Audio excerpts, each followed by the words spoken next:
Hello folks, I'm here at my house and I just finished earlier today planting all the palms and exotic plants that I got from Pungo Palms Nursery in Virginia Beach. Such a great nursery, great prices, incredible selection, and the guy really knows what he's talking about, knows what he's doing, and I can't believe some of the stuff I got. It's amazing, and he's really great, and his wife as well, so I really recommend going there if you're in the Virginia Beach area. Anyways, here is, I'll just give you a tour of the palms I just planted. Here is my Rhepidophyllum hystrix needle palm, and it's in a relatively shaded location. In the evening it gets sun, but earlier for most of the day it's in a pretty shaded spot, growing under these beautiful hemlocks here. I really like them, and you can see here we've got nice trunk on it, and you can see right now the needles are very soft and like bend when you put your finger on it, but that will not be the case for that long. So you got to be careful. That's the thing with the needle palms. They're named after this because they had these needles, and the gentleman at Pungo Palms Nursery told me apparently, I believe in colonial times in the South, they used the needles for sewing. I never knew that, but that's kind of interesting. So that's why it's called that. But yeah, anyways, this is just a characteristic of the needle palm, and it's nice and soft right now, but these needles will be really stiff and sharp at some point. But it's got two nice little suckers coming off, smaller trunks, and it is a suckering palm, and you can divide the suckers. I believe this is a sucker from one of his needle palms. The Pungo Palms Nursery has a ton of big needle palms growing around, but this is a beauty. This was the biggest one he had for sale, and he sold it to me very kindly, and I am just so pleased, and I can't wait to see its progress. It's just such a great palm for the climate. Most popular palm in the DC area, just because it's so hardy. Really awesome. Up here, got dwarf palmetto, of course, great in our climate. I got 3 of them. 2 of them I planted here in my yard, and the other one I just planted today in my local park, and really excited, and can't wait to see all 3 of them do. And yeah, just put them in here. And here's my Camaraps humilis, Mediterranean European fan palm. That's been there for a couple of weeks now, but doing well. And here is one of my Trachycarpus fortuna that was growing in the back. I moved it up here to the front of my house, but yeah, I don't know. I mean, I actually replaced the this one with the Wagnerianus that I had back there to try to see if they could get like cross-pollination, and it's growing next to the Trachycarpus tacheal, so maybe we could get, maybe one of them is a female, I don't know, and maybe we could get some sort of cross-pollination, some sort of maybe Trachycarpus cross Wagnerianus, Fortuna cross Wagnerianus, or cross tacheal, or Wagnerianus cross tacheal. I don't really know, but I just wanted to have all the 3 Trachycarpus species I have next to each other. So I moved this one here. I know it looks kind of bad right now. This whole center leaf got sort of burned because it was completely unprotected this past winter. And now that I think about it, I actually just moved it to a less protected spot. So I don't know, maybe I'll give it some little more protection this coming winters. But you know, these tea leaves are green, and it's got smooth sailing ahead of it for a number of months now, so yeah, not looking too bad. I mean, still got some green in its front. And all right, and here we have the Lechigila, agave Lechigila, and just a really nice, the gentleman threw it in because he didn't have change, and he's just like, oh, let me give you an extra plant, which is very, very kind of him. And stunning agave species, completely hardy here, at least I believe it is. And yeah, and it's protected up against the south side of the house here, so should be fine. Maybe the wet winters might lead to a little bit of the deterioration, as you see there. That's what happens. I guess this sort of brown spotting on them, where it sort of turns to mush, a little bit of rotting on them in winter. That's what happens with the agave americana. There were quite a few agaves in Virginia Beach, but they look pretty good overall, so that should do well here. But yeah, dwarf palmetto, sable minor, needle palm, Rhepidophyllum hystrix, and up here, and the gardeners were here today at my neighbor's home. My neighbor here has the gardeners come frequently, and I really don't like what they do with my cactus. You see, I had the cactus that were doing really well, and then it just took up the pads and covered it with these new mulch, and I don't know, I don't like it. I don't even know where the other 2 pads are. It's my Pungo humifusa eastern prickly pear, native to Montgomery County, to right where I am, this county. But yeah, I don't know what happened to I had 2 other pads here, and yeah, I don't know what happened to them. It's kind of frustrating. I mean, they can clearly see there's cacti there, but it's all right. I don't know. They're easy to find here. Pungo humifusa. Here is the prize of my haul. Didn't even expect to take this home. I didn't even know who was selling it. I came there for needle palm and dwarf palmetto.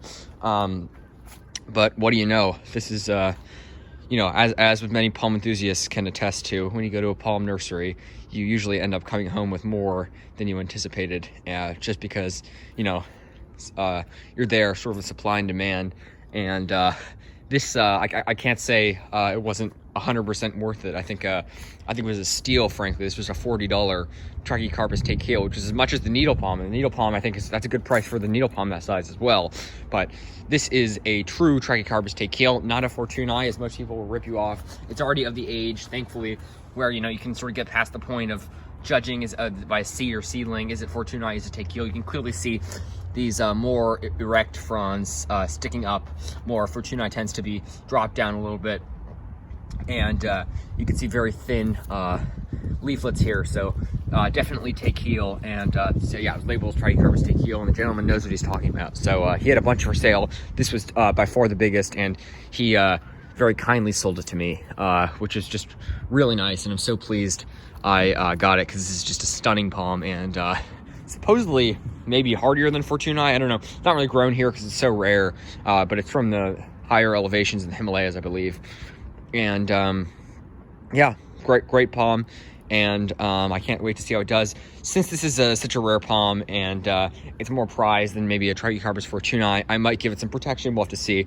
I'm probably gonna maybe use Christmas lights at the least, but I mean, it's a marginal plant here, so we're gonna have to see. I don't want it to die. I think I'm gonna give it some protection, maybe. Dwarf palmetto, again, this is my second one. The third one I planted at the park today, and yeah, sable minor does great here. You see the silverish blue coloration on the fronds. I'm not exactly sure the ecotype, but just a lovely palm, and I'm so glad I finally got one, because I definitely needed one here in this climate. And the thing that took me so long is I started planting them 2 days ago in the rain. It was soaking wet, so I went in. I was digging up all this grass. I had to dig up all this grass. It was here from where the palms are up to the path up there. All this grass filled this area, and I had to dig it all out, and it was soaking wet. So then I came back out here yesterday, and I finally finished the job. And it took me a number of hours, at least 4 hours, maybe 5 hours, I don't know. And then I got a good number of these palms planted yesterday, and then today I just finished a job with the palms in the front. So yeah, all on the ground. Again, gotta give them some water soon. Same with the one at the local park. I definitely want to see that thing do well. But yeah, all this grass dug up here. And yeah, here's Fortunae. And then I replaced this other Trachycarpus Fortunae that's growing alongside it with a Wagnerianus. I know it's hard to tell it's a Wagnerianus, sort of, because it has this, you know, sort of immature-ish fronds, but and very light in coloration. I'm really surprised. Very light green, but you know, it's an immature plant, and once it grows more, you'll be able to see more of the stiffer fronds that characterize a Wagnerianus versus Fortunae. And then we got the beautiful takeo over here, my largest palm. So yeah. Anyways, this is my exotic garden here in the DC area, and look at this. I forgot to show you guys this. Spanish moss, really awesome. I got a clump from laying on the ground next to our parking space at First Landing, and then the gentleman, there was a windstorm at Pungo Palms Nursery like a couple days before, so he had these live oaks absolutely draped in Spanish moss, and there was tons of it that had fallen on the ground, so much, and there was still so much in the trees, so he just gave me a big clump, which is very generous. But I'm putting it on 3 different locations here, and then we've got some more up on the hemlocks here. Put a little bit here. It was, I think, on that branch, but I moved it here. I don't know. It had fallen off, so I'm gonna put it here, just sort of see how it does, lying on this little hemlock branch here. But yeah, really excited. I think this is pretty foolproof here. I don't know. I mean, obviously it could. A bad winter might do something, but its native's not far from here, so I think it has a good chance of surviving our winter. Definitely not going to protect it. I mean, yeah, how do you protect that? It's really hard. But yeah, Spanish moss there on the hemlock, and then look at this, beautiful, all draped all across the trees here. Just really looks kind of natural. Obviously, doesn't naturally grow here, but looks natural, I think. Let me know what you guys think. I'm really glad about this, and a bit of Spanish moss has dropped here, as will happen in the wind, but I picked some of it up, put it back on the trees. Just really, really happy to see this. Just awesome. Look, Spanish moss looks awesome. All right, guys, let me know what you think of my of the new palms and exotica that I've added to my garden here in Montgomery County, Maryland. I'm so happy to see how they do and track their progress, and of course I'll keep you guys updated on everything, on how they do. Yeah, smooth sailing ahead. Like I said, so glad winter's over and got these things in the ground. We did these past 2 days, it got down in the upper 20s, which is cold, but we should have some warm weather ahead, and spring's on the way and summer will be here before you know it. So really happy about that, and yeah, just can't wait to see how they do. This take heel is really a prize. All right, take care, folks. Stay tuned for more videos, and have a good one. All right, folks, happy plant growing.